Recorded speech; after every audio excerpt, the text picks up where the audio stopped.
因为我们刚刚提到晶片非常的重要，那各国也因为这段期间造成了晶片荒，引起全球许多的一些恐慌跟讨论哦。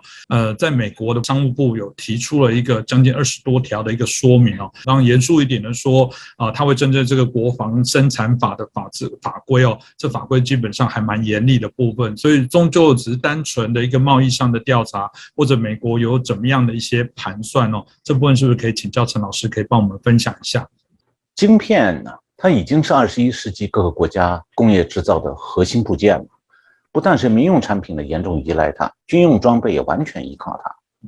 那么与此同时，另外一面就刚才主持人谈到的，现在高端芯片的制造越来越单一产地生产，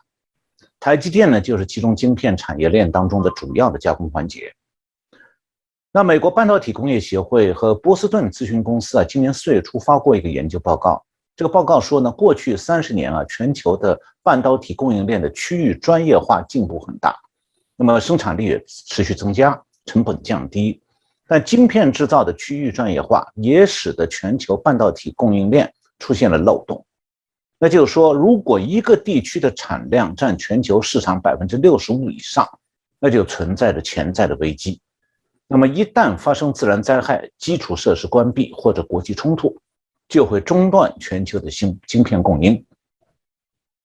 那么现在呢，这个全球晶片制造的这个产业分布状况呢，根据香港经济日报今年4月28号的报道呢，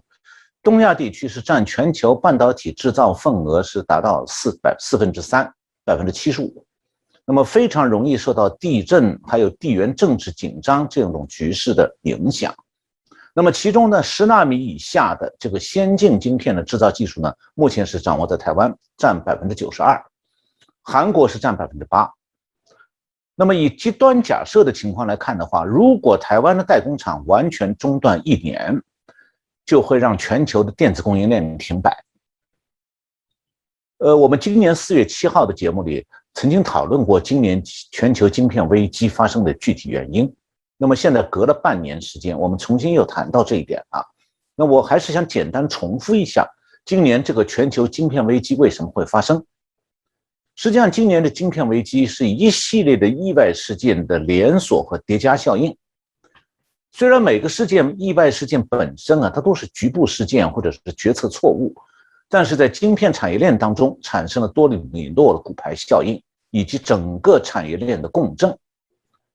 我下面简单的比较快的这个回顾一下造成今年全球晶片危机的这个具体原因。第一呢，是去年春天全球疫情爆发，汽车行业大幅度减产，那么汽车厂商呢为了节省成本，就取消了不少车用晶片的订单。第二是中共点燃中美冷战以后，美国开始制裁中共的高科技企业，这些企业在制裁生效前大批量抢购各种晶片，那么就占用了晶片企业的产能。第三个就是这个晶片生产过程中需要一种叫堆积膜，它是这个晶片制作过程中必不可少的清洗液，主要是来自于日本这个未知数公司，它的原料呢是未经加工过程中的副产品。但是因为今年疫情后，日本的很多餐馆关闭，未经减产了，就导致堆积膜供应短缺了，就影响到晶片企业的增产能力。那第四个原因是今年2月4号，台湾桃园的新兴电子厂房失火，那么它供应全球多家晶片大厂的载板产量也减少了。第五个因素是今年2月13号，日本福岛近海发生地震，那么全球的车载晶片市场排名第3的日本瑞萨电子的一家主力工厂因为受地震影响一度停电，生产线暂停。第六个因素是2月中旬寒流袭击美国德克萨斯州，发生大规模断电，那么当地几家车用晶片厂停产。第七个因素是3月19号，这个车用晶片厂商就是日本的瑞萨电子失火，工厂停产。那么这7个表面上看起来毫无关联的事件，结果产生了全球晶片供应链极大的共振和连锁效应。这7个原因当中，只有一个是属于企业决策错误，就是汽车厂商削减订单。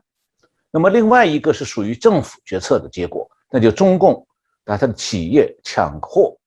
那剩下5个因素当中，2个是自然灾害，2个是火灾，一个是防控灾疫情导致的这个副作用。那这次全球的晶片危机说明了5个问题。第一个就是在和平时期啊，各种意外事件都可能导致晶片供应链的中断或者减产。第二就是中共对台湾的军事威胁越来越露骨，越来越大。那万一中共决定进攻台湾，那全球晶片供应链就会毁灭。那么第三，即便中共此刻不发动进攻，那么它抢购晶片并非只是用于民用产品，同样会用在军用装备上，像坦克、直升机、登陆舰艇等等。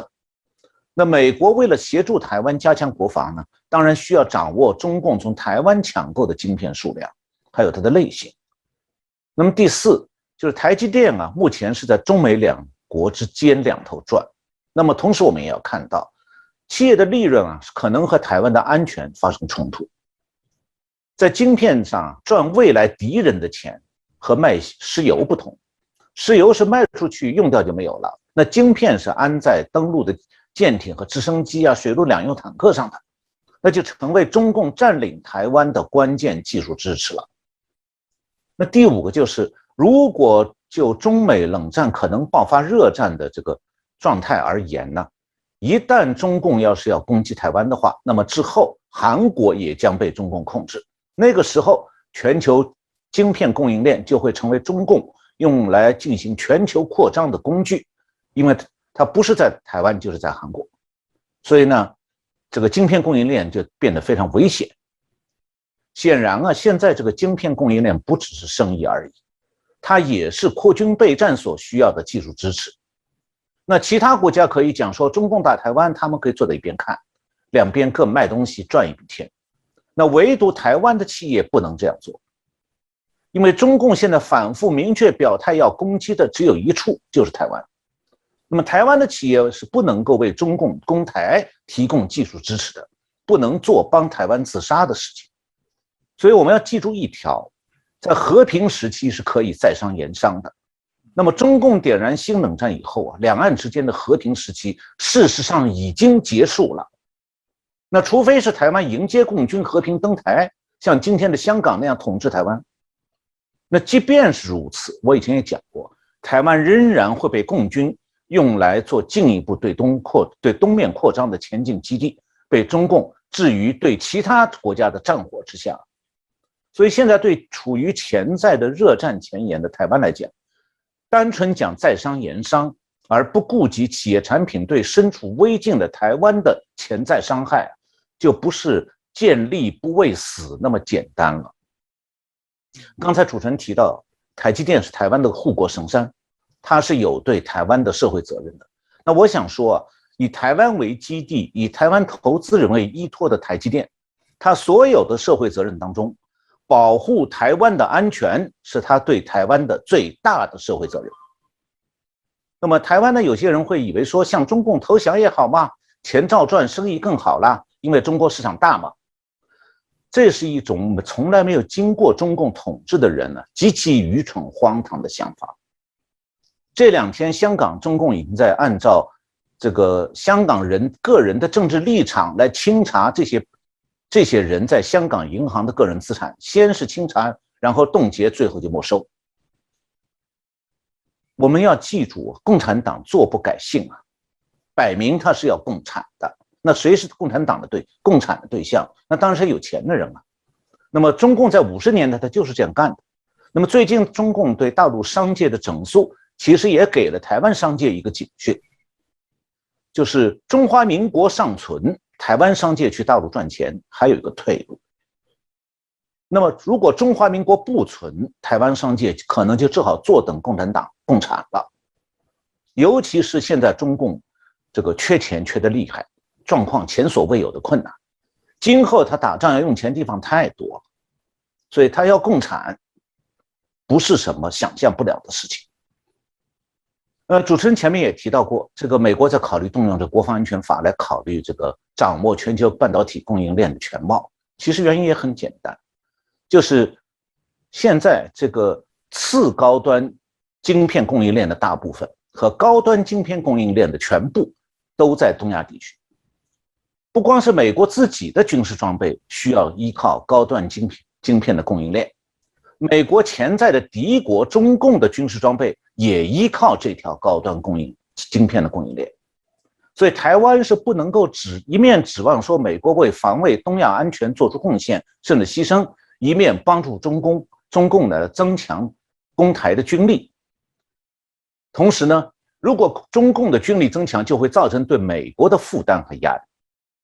那《华尔街日报》10月25号有篇报道说，美国国家反情报和安全中心的代理主任叫做 Michael Orlando， 他表示说，他的团队现在正在缩小工作重点，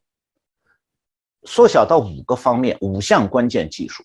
就是5项当中，首先是半导体，然后是生物技术、人工智能、量子计算，还有这个水下无人机和手术机器人这种自主系统。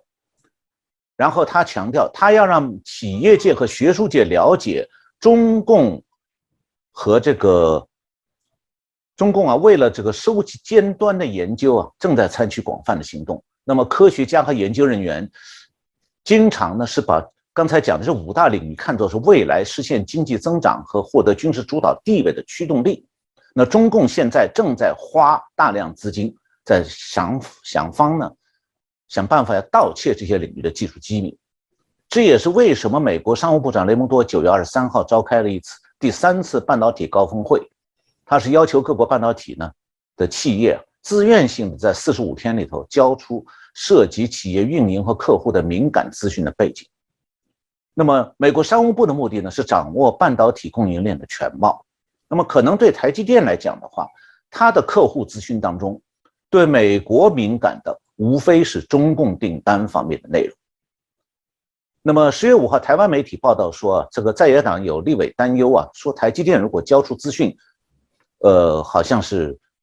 这个失去了企业主权。那么我注意到呢，其实中共也表达了一模一样的意思。中共呢其实是不愿意让美国知道它到底从台积电订购了多少次高端的晶片。那么因为其中的型号是可以暴露出军用目的的，这也就可以想见为什么中共已经对台积电施加压力了。那证据就是中共的《中国证券报》10月25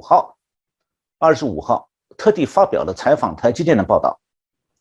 那么中共对台积电施加压力的时候，台湾的在野党立委在哪里啊？他们怎么有表示过担忧啊？美国是台湾的盟友，中共却实际上是刀枪相逼的台湾的敌国。台湾和台湾的企业应该站在哪一边，不会是一个很难的思考题。